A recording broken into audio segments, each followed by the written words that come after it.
hadith, na katika hadithi imekuja Mtume sallallahu alayhi wasallam anasema istausu bin nisai khaira, istausu bin nisai khaira. Mtume yani kwamba chukueni usia wangu, wafanyieni wanawake yaliyo mazuri, wafanyieni wanawake yaliyo mazuri. Hapa hii hadithi Mtume anatufundisha kuwa na subra juu ya wanawake, na ukamilifu wa hii hadithi anasema kwamba istausu bin nisai khaira, kwamba wahusieni wanawake yaliyo mazuri, ishini nao vizuri, muwavumilie. Fa innahunna khuliqna min dhil'in a'waj, hakika wao wameumbwa kwa ubavu uliopinda. Hawa wanawake wavumilieni sana, na mzungumze nao, muwaelekeze, muwanasihi, muwe na subra na uvumilivu kwa hao, kwa sababu wameumbwa kwa ubavu tena uliopinda. Waqala, na akasema sallallahu alayhi wasallam, innal mar'ata khuliqat min dhil', hakika mwanamke ameumbwa kwa ubavu.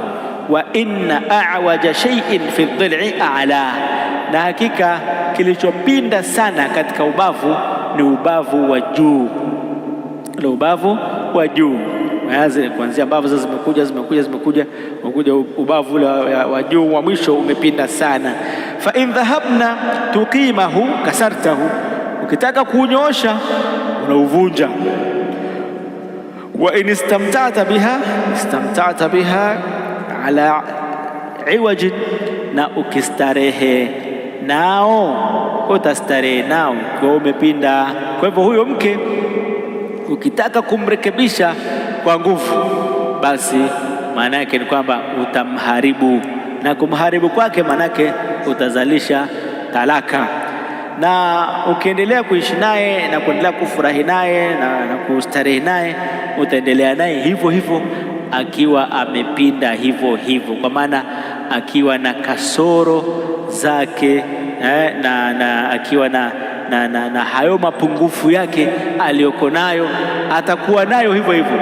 Ila sasa yatakikana katika kuyarekebisha ile Mtume amesema ukitaka kunyosha kwa nguvu unavunja. Kwa hivyo inatakiwa kidogo kidogo. Leo umerekebisha hili, kesho umerekebisha hili, kesho kuta amerudia tena lile ambalo ulirekebisha jana, lile ambalo ulirekebisha jana karudia tena, na hivyo hivyo. Leo amefanya hivi, kesho kafanya hivi, kesho kafanya hivi. Umeelekeza leo unafanya hivi. Uendelee kuishi naye katika hali hiyo. Mtume ametoa usia huo. Naam. Wa in dhahabta tuqimaha kasartaha wa kasruha talaquha, king'ang'ana kutaka kuunyosha ili anyoke sawa sawa kabisa, basi utavunja ubavu huo, na kuvunja huo ubavu ni talaka. Manake hutaweza kuishi naye, na kila utakayemuoa utakuta anayo mapungufu yake. Ukitaka kuyabadilisha kwa nguvu utashindwa, matokeo yake ni talaka.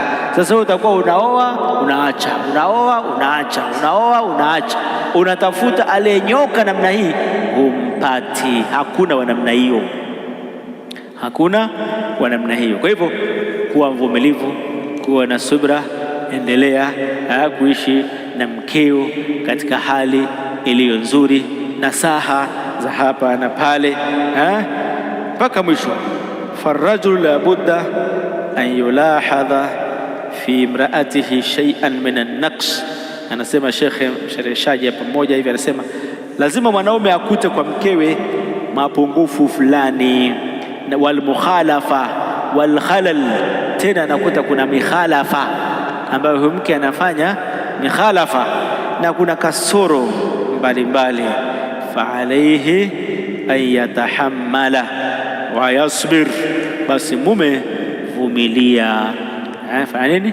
Vumilia, na kadhalika usubiri, na uendelee kuwa naye na mke huyo katika namna hiyo ambayo ni ya namna ya iwaj, kama tulivyoambiwa kwamba amepinda na yuko hivyo hivyo, atabakia kupinda kwake. Wewe utaendelea kunyoosha, wakati wewe unaendelea kupinda mpaka Allah jalla waala atakapowapa taufiki, atakapowaachisha baina yenu, mmoja akaenda kabrini au mkaenda wote. Ni mipango ya Allah subhanahu wa ta'ala. Naam.